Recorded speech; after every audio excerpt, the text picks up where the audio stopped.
ئەلیسا لایتبرنز نووسەری ڕۆمانی The Kurdish Bike سەرەتا زۆر سپاس دەکەین بۆ ئەم دەرفەتە. دەبێت ئەو بۆ پرسیارە دەست پێ بکەم کتێبێکی ئەم دواییانە بە ناوی بایسکلە کوردەکە یاخود ئەو ڕۆمانی کە بە ناوی The Kurdish Bike نووسیوتە نیمچە ڕۆمانێکە یاخود با بڵێن ئەمە ڕۆمانێکە لەسەر بنچینەی با بڵێن بەسەرهاتێکی یاخود لەسەر بنچینەی ئەو ئەزمونەی کە تۆ هەت بووە لە هەرێمی کوردستان لە کاتێکدا کە لەوێ بووی. دەمێت سەرەتا ئەوە بزانم چی وای کرد لە پرۆفیسۆرێکی زانکۆی ئەمریکا بگاتە ئەو دوورە وڵاتە و لەوێ دەرسی کوردی بڵێتەوە. Oh, that's a great question. ئەمە پرسیارێکی زۆر گرنگە. من پرۆفیسۆرێکی زانکۆ بووم کە دڵیشم خۆش بوو لە کارەکەم. ڕۆژێک کوڕەتە من 18 ساڵانەکەم لێی پرسییم دایە ئەگەر بتوانی هەر کارێک بکەیت لە جیهان ئەوە چ کارێک دەبێت. دەست بەجێ بەبێ بیرکردنەوە وتم جارێکی تر لە دەرەوەی وڵاتوانە دەڵێمەوە. چونکە پێشتر لە چەندین وڵاتی دەرەوە ئەم کارم کردبوو لە ناویاندا عەرەبستانی سەعودیش. ئەو کاتانە خۆشترین کاتی ژیانیم بوون. ڕەنگە ڕابواردنی زۆری تێیدا نەبوو بێت، بەڵام زۆر خۆش بوون و هەستم بە ژیان دەکرد. جا ئەو پێیوتم باشە بۆ ئێستا نایکەی کات ناگەڕێتەوە. منیش هەر لەو کاتانە شەوی هەینی سیڤیەکەی خۆم بۆ 4-5 شوێنی جیاواز نارد. ئەو شوێنانەی کە هەر نەشم دەزانی چۆن وەکو ئۆزبەکستان، فوجی، هەرێمێک لە چین، ئیندۆنێزیا بەبێ ئەوەی بزانم چی ڕوودەدات. نیو سەعات پاش ناردنی سیڤیەکانم کاتژمێر 2:30 شەو تەلەفۆنێکم بۆ هات. پێیوتم دەتەوێت ئێستا و توێژێکت لەگەڵ بکەین بۆ ئەوەی هاوکاری بکەیت لە وڵاتێکی بە شەڕوێران بوو کە ناوی کوردستانە. منی ژوتم بێگومان. جاو توێژێکیان لەگەڵدا کردم و چەند ڕۆژێک پاش ئەوە گڕێبەستەکەم بە ڕێگای ئیمێڵک بۆ هات. 8 هەفتە پاش ئەوە خانووەکەم بەکرێدا و مۆڵەتم لە کارەکەی خۆم وەرگرت وە شوێنێکم بۆ کوڕەکەم دۆزیەوە کە لێی بژیت. وەسەگەکەشمدا بە کەسێک بۆم بەخێ بکات وە سواری فڕۆکە بووم و بۆ هەولێر. بۆ چەندێکت لەوێ بەسەر برد؟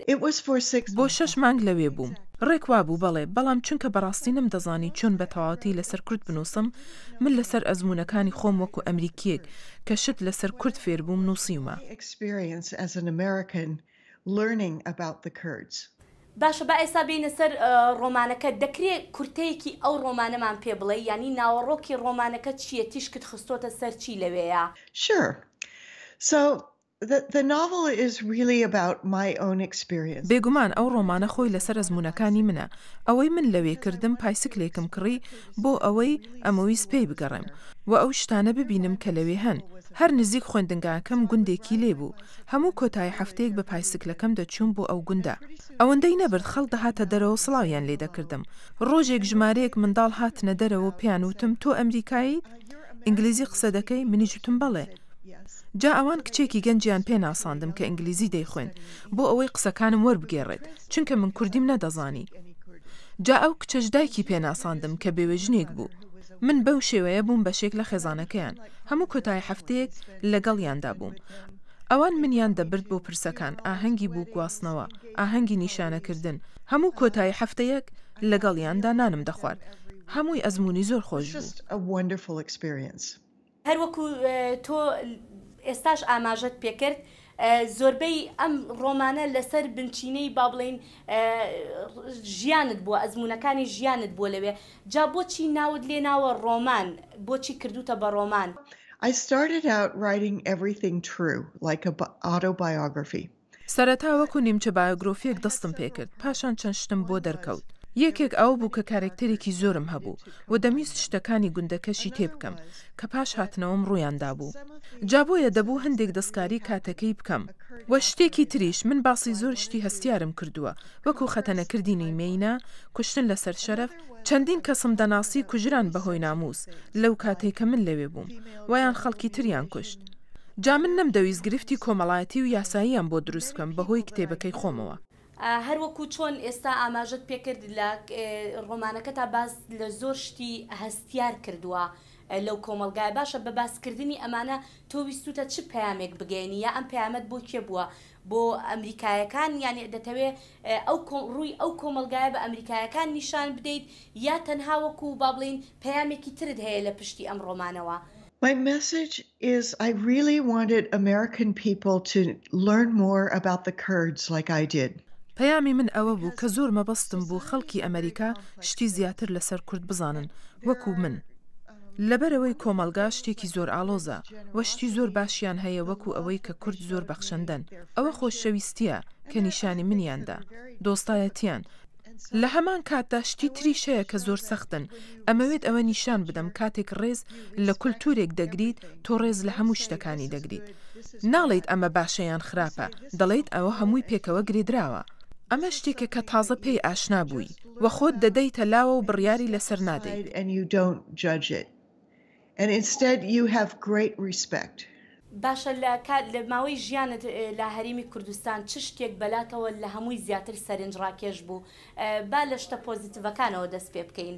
The most positive was I just really love the Kurdish women. شتە هەرە پۆزیتیڤەکەی لای من ئەوەیە زۆر و بەڕاستی ژنی کوردم خۆش دەوێت ئەوان زۆر بەجەرگن ئەوان زۆر بەهێزن ئەوان بەشتی زۆر سەختا تێپەڕی بوون و بە شێوەیەک پشتیوانی لە یەک دەکەن کە ژنانی ئەمریکایی وەهانین کاتێک مشتی ناخۆشم لەوێ بەسەرهات شتی زۆر ناخۆشم بینی وەکو هەموو پارەکانی کە لە ئەمریکاوە بردبووم لێم برا بە کورتی لێم دزرا من هیچم پێ نەمابوو هاوڕێکانم لە گوندەکە کە تەنها مانگێک بوو منیان دەناسی ئەو بێوەژنەی کە خۆی هیچی نەبوو پێیوتم ئەلیسا نیگەران مەبە دەتوانی لێرە بمێنیتەوە لای من هەمیشە هاوکاریت دەکەم هەمیشە لێرە نان بخۆ ئەمە ژنێک بوو کە هیچیشی نەبوو تەنانەت ئێستاش کە باسی دەکەم خەریکە دەگریم کە چەند دڵفراوان بوون ئەو خەڵکە چەند خەمی کەسێکیان دەخوارد کە بە تەواوەتی نامۆ بوو بۆیان کاتێککە بەشێکم لە کتێبەکەت خوێندەوە بینیم کە باست لە کارەساتی ئەنفالیش کردووەکە لە هەشتاکاندا ڕوویداوە دەمەوێت بزانم ئەمە تەنها کارەساتێک بۆ لە کتێبەکەدا باست کردووە یاخود باسی شتەکانی تریشت کردووە کە بەسەر کووردا هاتووە یاخود با بڵێن هەر هیچ نەبێ ئەو با بڵێن کوردەکانی عێراق بەسەریاندا هاتووە. I talk about other things too, like من باسی شتەکانی تریشم کردووە وەکو چەند سەختە بۆ ژنێک کە خێزانەکەی پەیمانیاندا بێت بە شووی بدەن بە کەسێک یان ببێت بە ژنی دووەم چەند سەختە بۆ ژنێک کە ژنی یەکەم بێت و مێردەکەی ژنی بەسەردا بهێنێت چەند سەختە کاتێک بتەوێت لەگەڵ کەسێکدا هاوسەرگیری بکەیت و خێزانەکەت بڵێ نابێت چەند سەختە بۆ ژنێک کاتێک کوڕەکەی هاوسەرەکەی برایەکەی دەکوژرێت تەنانەت یەکێک لە کارەکتەرەکانی کتێبەکە کچەکەی لە دەستەدات بە تەقینی بوتڵی غاز کچەکەی دەسووتێت و دەمرێت کتێبەکە کارکتەرێکی تری تێیدا کە خۆی دەکوژێت ئەمەش ئەم شتانن کە بەڕاستی ڕوویاندا بوو من هیچ لەم بەسەرهاتانەم دروست نەکردووە دەمەوێت ئەمریکیەکان تێبگەن ژیان زۆر سەختە و هەروەها ئەمریکیەکان هیچیش لەسەر کورد نازانن ئەوان نازانن کورد لەکوێ دەژین بۆچی شەڕ دەکەن بۆ سەر بەخۆیان هیچ لەمانە نازانن بۆیە دەمویست هەموو ئەوانەی تێیدا بێت کتێبەکە دیمەنێکی تێدایە کە بەڕاستی ڕوویدا من لەگەڵ چەند هاوڕەیەکم چووینە دەرەوە لەگەڵ خەڵکی لەسەر شەقامەکاندا قسەم دەکرد و لێم دەپرسین چه خەونێکت دەتەوێت بێتە دی من دەمزانی ئەگەر لە ئەمریکا ئەم پرسیارە لە خەڵ بکەم چی دەڵێن ئەوان دەڵێن خانوویەکی گەورەترم هەبێت یان ئۆتۆمۆبیلێکی باشتر یان دەمەوێت مناڵەکەم بنێرمە هارڤارد هەر شتێکی لەم جۆرە بەڵام زیاتر شتەکان پەیوەندیان بە مەتریاڵەوە هەیە بەڵام لە کوردستان هەر کەسێک کە ئەم پرسیارم لێ دەکرد ئەوان یەک وەڵامیان هەبوو ئێمە وڵاتی کوردستانی سەر بە خۆمان دەوێت جا ئەمە ئەگەر پرسیارەکە لە ژن بکرایە یان لە پیاو پیر گەنج یا تەنانەت منداڵیش هەموو یەک وەڵام بوو من دەمویست ئەمە بە ئەمریکانی شان بدەم و ڕوونی بکەمەوە بۆچی کورد ئەم هەستەی هەیە بۆچی ئەم خواستەیان هەیە چونکە ئەمریکیەکان نازانن بۆچی سربەخۆیان دەوێت ئەمان زۆر جار کوردەکانیان لەگەڵ ئەفغانیەکان لێک ناکردەوە یان لەگەڵ فەڵەستینیەکان من ویستم نیشانیان بدەم ئەمە کولتورێکی زۆر جوانی دێرینە کوردی شتێکیان هەیە کە زۆر شانازی پێوە دەکەن و دەشبێت شانازی بکەن و ئەمریکیەکانیش ڕێز لەوە بگرن ئەلیسا تۆ لە ینی وەکو شتەکانی کە ئێستا بۆم باسەکەیت و ئەوەندەشی کە خوێندومەتەوە لەسەر ڕۆمانەکەت زۆر تیش کرد لەسەر مەینەتیەکانی ژنانە دەمەوێت بزانم هیچ شتێکت ینی لەسەر ئەو گرفتانەی با بڵێن پیاوەکانی ئەو کۆمەلگایەش نووسیوە یان تەنها فۆکست لەسەر ژنەکان بووە It's mostly about women because زۆربەی لەسەر ژنە لەبەر ئەوەی من ئەو دەرفەتەم نەبوو پیاوەکان باش بناسم وەکو ژنێک کە لەوێ بەتەنیا بووم هەستم بە ئارامی نەدەکرد لەگەڵ پیاوەکان زۆر قسە بکەم. من دەمەویست ڕێزێکی زۆر بۆ کولتوری ئیسلامدا بنێم، هەمیشە سەرپۆشم لەسەر دەکرد، چونکە 5 ساڵیش لە عەرەبستانی سەعودیە ژیا بووم. هەندێک شتم لەسەر نەریتی ئیسلام دەزانی. هەر 6 مانگیش لەوێ بووم، ڕەنگە ئەگەر زیاتر بمامایەتەوە ئەو دەرفەتەم هەبوایە لە پیاوەکانیش بەباشی تێ بگەم.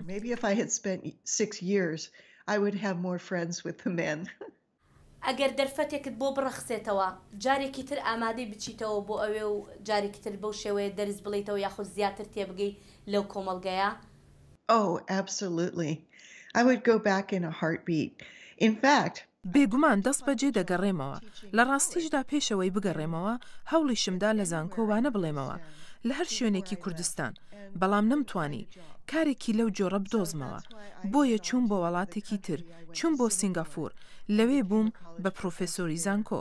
بەڵێ دەمەوێت بگەڕێمەوە، ئەوەی ئەمەوێت بیکەم بەو پارانەی کە کۆم کردوێتەوە بچمەوە ئەو گوندم و یارمەتی ژنەکانی ئەوێ بدەم، ڕەنگە یارمەتی دروستکردنی بنگەیەکی تەندروستی بدەم، یان پرسیار لە ژنەکان بکەم بزانم چیان پێویستە و دەشمەوێت فێری کوردی بم، چونکە هەندێک عەرەبیم دەزانی دەمتوانی لەگەڵ پیاوەکان قسە بکەم و ئەوان وەری بگێڕنەوە کوردی بۆ ئەو ژنانەی کە قسەم لەگەڵ دەکردن. و بێگومان ئێستا کوردێکی زۆر فێری ئینگلیزی بوون، ئاسانتر دەبێت، بەڵام بۆ ئەوەی بە تەواوی لێیان تێبگەم دەبێت فێری زمانەکەیان بم.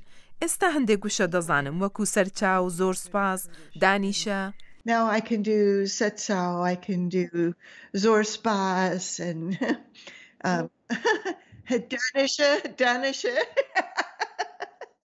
تۆ ئەمەد لەسەر کوردەکان نووسیوە یاخود با بڵێن لەسەر ئەو کۆمەڵگای نووسیوە لەسەر ئەو خێزانەی کە وەکو خۆدت کە بووی بە بەشێک لە خێزانەکەیان، جابوو ئەوەی ئەوانیش لەم ڕۆمانەی تۆ تێبگەن هەرگیز هەوڵت داوە کەسێک ئەم ڕۆمانی کە ئێستا نووسیوتە وەرگێڕێت بۆ سەر زمانی کوردی بۆ ئەوەی ئەو کۆمەڵگایی کە تۆ لەسەریان نووسیوتە بتوانن بە زمانی خۆیان بیخوێننەوە؟ I actually have a friend in Erbil who says that she is working on a translation. هاوڕێیەکم هەیە لە هەولێر، پێی وتم ئەو کار دەکات لەسەر وەرگێڕانی ئەم ڕۆمانە، زۆر خۆشحاڵ دەبم ئەگەر وەری بگێڕێت. ئەوە خەونی منە، ئێستا بە ئینگلیزی چاپم کردو و کار لەسەر کتێبێکی دەنگی دەکەم، چونکە زۆربەی گەنجەکانی ئەمریکا تەنیا گوێی لە کتێب دەگرن، کتێب ناخوێننەوە. جا ئەوە هەنگاوی داهاتوومەوە پاشان کار لەسەر ئەوە دەکەم بیکەم بە فیلمێک. خەڵکانێکی زۆر ئەو داوایان لێ کردو، بەڵام هەر کەسێکیش یارمەتیم بدات وەری گێڕم بۆ کوردی زۆر خۆشحاڵ دەبم. لەم کاتەیە بێگومان ئێستا زۆر کەس کە گویان لەم وتوێژە بێ ڕەنگ بێ حەز بکەن کە ئەو ڕۆمانە بخوێننەوە، بزانن تۆ چیت بینیوە لەوێ یاخود باس لە چ بەسەر هاتێکەکەی. دەمەوێت بزانم ئەو کەسانە چۆن بتوانن کتێبەکەی تۆیان دەستکەوێ.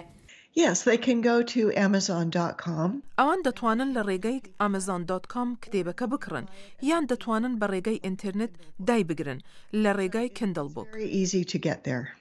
ئەلیسا لایتبرنز، زۆر سپاس دەکەین بۆ ئەم دەرفەتە. زۆر سپاس.